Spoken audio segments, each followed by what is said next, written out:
3, 12, 21, 30 இந்த 4 தேதிகளில் பிறந்தவர்களுடைய பொதுவான குணாதிசயங்களை இப்ப நம்ம பார்க்கலாம். ஃபர்ஸ்ட் பாசிட்டிவான குணங்களை பார்க்கலாம். இவங்க எப்பவுமே நேர்மையா வாழக்கூடிய ஒரு நபர். விளையாட்டுக்காக கூட இவங்க தன்னுடைய நேர்மையை விட்டு கொடுக்க மாட்டாங்க. சின்ன கேம் விளையாடுறதா இருந்தா கூட வெற்றியோ தோல்வியோ அதை நியாயமா சந்திப்பாங்க. இவங்க மட்டும் நேர்மையா இருக்க மாட்டாங்க, இவங்களை சுத்தி இருக்கிறவங்களையும் நியாயமா நேர்மையா நடந்துக்க சொல்லி வலியுறுத்திக்கிட்டே இருப்பாங்க.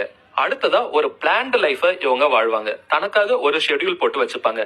இந்தந்த நேரத்துல இந்தந்த வேலைகளை செய்யணும்ன்றதுல அவங்களுக்குள்ளேயே ஒரு கட்டுப்பாடை விதிச்சுப்பாங்க. ரொம்பவும் ஃபியூச்சரிஸ்டிக்கா இருப்பாங்க. தன்னுடைய எதிர்காலம் எப்படி அமையணும், எப்படி இருக்கணும்னு நினைச்சு அதற்கு ஏத்த மாதிரியான தன்னுடைய நிகழ்கால வாழ்க்கைய அவங்க திட்டமிட்டு அதை ஃபாலோ பண்ணிட்டு வருவாங்க. இவங்களை முழுமையா நம்பி ஒரு வேலையை நம்ம கொடுத்துட்டோம்னா அதை பக்காவா முடிச்சு கொடுத்துருவாங்க. அவங்களுடைய வேலையை காட்டிலும் அடுத்தவர்கள் இவங்களை நம்பி ஏதாவது ஒரு வேலையை ஒப்படைச்சா எந்த ஒரு தவறும் ஏற்படாம கண்ணும் கருத்துமா அந்த வேலையை முடிச்சு கொடுத்துருவாங்க. அடுத்தவங்களுடைய விஷயத்துல வாண்டடா இவங்க போய் மூக்க நுழைக்க மாட்டாங்க. அவங்களா ஏதாவது விஷயங்களை இவங்க கிட்ட ஷேர் பண்ணால் மட்டுமே இவங்களுடைய சஜஷனை அவங்க சொல்லுவாங்க. ரொம்பவும் கிரியேட்டிவான மைண்ட் இவங்க கிட்ட இருக்கும். இவங்க பேசிக்கான வேலை செய்யறவங்களா இருந்தா கூட, கடைநிலை ஊழியராக இருந்தால் கூட அந்த இடத்துல என்ன புதுமையை உண்டு பண்ண முடியும்னு யோசிச்சுக்கிட்டு இருப்பாங்க.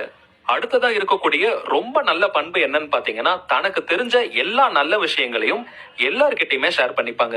ஒரு ஆபீஸ்ல ஒர்க் பண்றவங்களா இருந்தா கூட தனக்கு தெரிஞ்ச விஷயங்களை தன்னுடைய ஜூனியர்ஸ்க்கோ இல்ல அவங்க கூட ஒர்க் பண்ற மற்ற நபர்களுக்கோ அவங்க சொல்லி தருவாங்க. நமக்கு தெரிஞ்ச விஷயத்த அடுத்தவங்க கிட்ட ஷேர் பண்றதுனால அவங்க நம்மளை பீட் பண்ணிடுவாங்களோ, அவங்க நம்மளை ஓவர்டேக் பண்ணிடுவாங்களோன்ற அந்த எண்ணம் இவங்க கிட்ட இருக்கவே இருக்காது. ரொம்பவும் கௌரவத்தோட புகழோட வாழணும்னு நினைப்பாங்க. அடுத்தவங்க இவங்களை புகழ்ந்துகிட்டே இருக்கணும்ன்ற எண்ணம் இவங்களுடைய மனதுல இருக்கும்.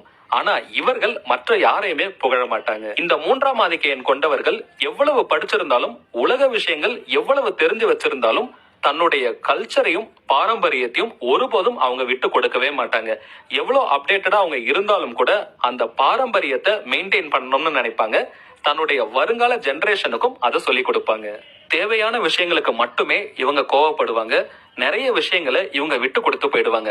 சின்ன சின்ன விஷயங்களை ஈஸியா எப்படி சால்வ் பண்ண முடியும்னு யோசிச்சு அதுக்கான வழிகளை தான் தேடுவாங்களே தவிர அதிகமா கோவப்பட மாட்டாங்க.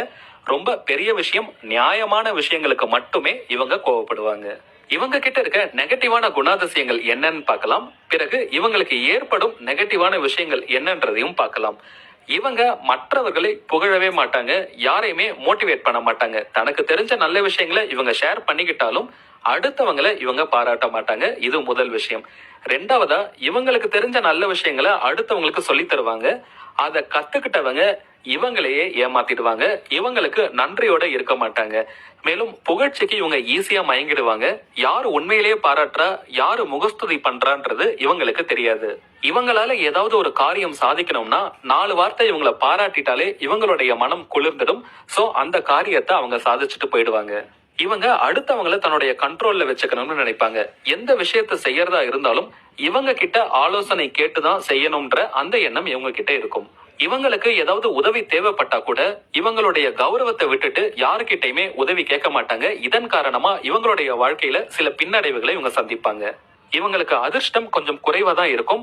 ஆனா இவங்களுடைய கடின உழைப்பு, அந்த ஹார்ட் ஒர்க் இவங்களுக்கு வெற்றியை கொடுக்கும். அடுத்ததா இவங்க கிட்ட இருக்க ஒரு சின்ன நெகட்டிவான விஷயம், தேவையில்லாத விஷயங்களை நிறைய பணம் கொடுத்து வாங்கிடுவாங்க. ஆனா அந்த பொருட்களை அவங்க உபயோகிக்கவே மாட்டாங்க. தேவையான விஷயம்னு நினைச்சுதான் வாங்குவாங்க. ஆனா அந்த பொருட்கள் இவங்களுக்கு பயன்படாது. அடுத்தவங்க கஷ்டப்படுறத பார்த்தா இவர்களுடைய மனம் ரொம்பவும் இலகிவிடும். அதனால பணமாகவோ பொருளாகவோ இவங்க கொடுத்து உதவி பண்ணுவாங்க. ஆனா அந்த பணமோ பொருளோ திரும்ப வருவது ரொம்பவும் கடினம். யாருக்காவது நீங்க கடன் கொடுக்கற மாதிரி இருந்தா ரொம்ப எச்சரிக்கையா இருங்க. ஏன்னா அந்த பணம் திரும்ப பெறுவது கொஞ்சம் சிரமமான விஷயம். அவ்வளவுதாங்க இந்த நெகட்டிவ் பாயிண்ட்ஸ். பொதுவான கருத்து பாத்தீங்கன்னா, இந்த 3ஆம் ஆதிக்க எண் கொண்டவர்கள் அடுத்தவர்களை முன்னேற்றி விடுவதிலும் அடுத்தவர்களை கை தூக்கி விடுவதிலும் நீங்க ஒரு ஏணியா செயல்படுவீங்க. அடுத்தவங்களுக்கு ஹெல்ப் பண்ணிட்டு அந்த ஹெல்ப் மூலமா அவங்க முன்னேறிட்டாங்கன்னா அதை பார்த்து நீங்க ரொம்ப சந்தோஷப்படுவீங்க. அடுத்ததா இவங்க கல்வியில எப்படி இருப்பாங்கன்னு பாத்தீங்கன்னா, நிறைய பேர் டாப்பர்ஸா தான் இருப்பாங்க, நல்லா படிக்கிற பசங்களா தான் இருப்பாங்க. அதுல சில பேர் எப்படி இருப்பாங்கன்னு பாத்தீங்கன்னா, அவங்களுக்கு எழுதி ஸ்கோர் பண்றதுல அவ்வளவு விருப்பம் இருக்காது.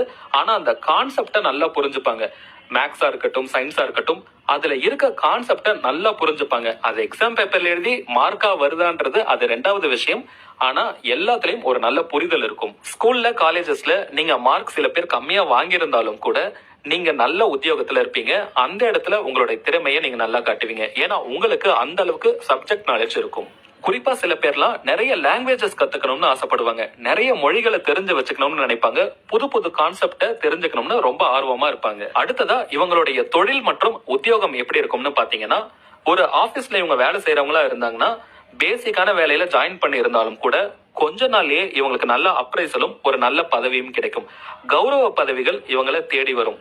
இவங்களுக்கு எந்த மாதிரியான வேலை பிடிக்கும்னு பாத்தீங்கன்னா, கல்வித்துறையில சொல்லித்தர மாதிரியான உத்தியோகம் இவங்களுக்கு பிடிக்கும். எந்த துறையில இவங்க வேலை செய்யறதா இருந்தாலும் அந்த இடத்துல இந்த கேட்டின்னு சொல்லுவாங்க, நாலேஜ் டிரான்ஸ்ஃபர் பண்றது, சொல்லித்தர விஷயங்கள்ல இவங்களுக்கு ரொம்ப ஆர்வம் அதிகமா இருக்கும். அந்த மாதிரி வேலை கிடைச்சா இன்னும் அதிகமா பழிச்சிடுவாங்க. தன்னுடைய ப்ரொமோஷனுக்காகவோ இல்ல அப்ரைசலுக்காகவோ இன்கிரிமெண்ட்காக யார்கிட்டயுமே இவங்க போய் நிக்க மாட்டாங்க. இந்த ரெண்டு விஷயங்களும் இவங்கள தேடி வரணும்னு நினைப்பாங்க. ஒரு டீம்ல இவங்க வேலை செய்யறாங்கன்னா இவங்களுடைய வேலையை இவங்களுடைய பார்ட்டை பர்ஃபெக்டா முடிச்சு கொடுத்துருவாங்க. இவங்களால ஏதாவது ஒரு தப்பு வந்துருச்சு இல்ல இவங்களாலதான் டிலே ஆகுதுன்னு எந்த ஒரு குற்றமும் இவங்க மேல வராத மாதிரி பாத்துப்பாங்க. அடுத்ததா இவங்க தொழில் மற்றும் வியாபாரம் பண்றவங்களா இருந்தாங்கன்னா ரொம்ப சீக்கிரமே வெற்றி அடைவாங்க. இதற்கான காரணம் இவங்களுடைய நேர்மை. இந்த நேர்மை தான் இவங்களுக்கு ரொம்ப சீக்கிரத்துல பெரிய வெற்றிகளை கொடுக்கும். தனித்து இருந்து பிசினஸ் பண்ணாங்கன்னா, அதாவது இவங்க மட்டுமே அந்த பிசினஸை டேக் கேர் பண்ணாங்கன்னா அது ஒரு பெரிய வெற்றியை கொடுக்கும்.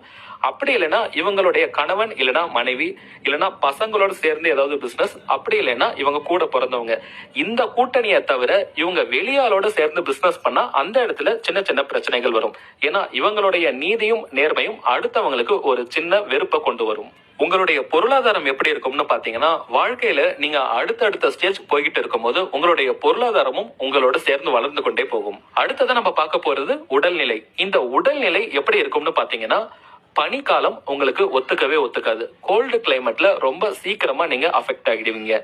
அது மட்டும் இல்ல, நிரந்தரமா உங்களுக்கு இருக்கக்கூடிய பிரச்சனை வயிறு சம்பந்தமான கோளாறு, அஜீரணம் உங்களுக்கு அடிக்கடி ஏற்படும், வாயு தொல்லை இருக்கும், அசிடிட்டி இருக்கும், வயிறு ரிலேட்டடா செரிமானம் தொடர்பான அந்த பிரச்சனைகள் உங்களுக்கு நிரந்தரமா இருக்கும். சில பேருக்கு ஸ்கின் அலர்ஜி ஏற்படும். தோல் ரீதியான பிரச்சனைகளும் சில பேருக்கு ஏற்படலாம். அடுத்ததா உங்களுடைய உணவு பழக்கம் எப்படி இருக்கும்னு பாத்தீங்கன்னா, சாப்பாட்டுல நீங்க பெருசா எந்த ஒரு குறையுமே சொல்ல மாட்டீங்க. ஆனா டிஃபன் ஐட்டம் தான் உங்களுக்கு ரொம்ப பிடிக்கும். இட்லி, தோசை, பூரின்னு டிஃபனை நீங்க விரும்பி சாப்பிடுவீங்க.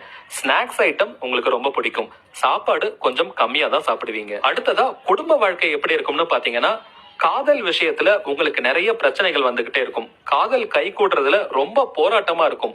திருமணத்துக்கு பிறகு பாத்தீங்கன்னா உங்களுடைய வாழ்க்கை ரொம்பவும் இனிமையா இருக்கும். நீங்க காதல் திருமணம் செஞ்சிருந்தாலும் சரி இல்ல அரேஞ்ச்டு மேரேஜா இருந்தாலும் சரி, உங்களுடைய திருமண வாழ்க்கை ரொம்பவும் ஸ்மூத்தா போயிட்டு இருக்கும். நிறைய பேருக்கு பாத்தீங்கன்னா கொஞ்ச நாளைக்கு பிறகு, அதாவது மற்றவர்களை கம்பேர் பண்ணும்போது உங்களுக்கு குடும்ப வாழ்க்கையில ஒரு பற்றின்மை சீக்கிரமாவே ஏற்படும். ஆன்மீக வழிகளை நோக்கி நீங்க பயணிக்க ஆரம்பிப்பீங்க. குடும்ப வாழ்க்கையில நீங்க இருந்தாலும் ஆன்மீக விஷயங்கள்ல நிறைய ஈடுபாடு செலுத்த ஆரம்பிப்பீங்க.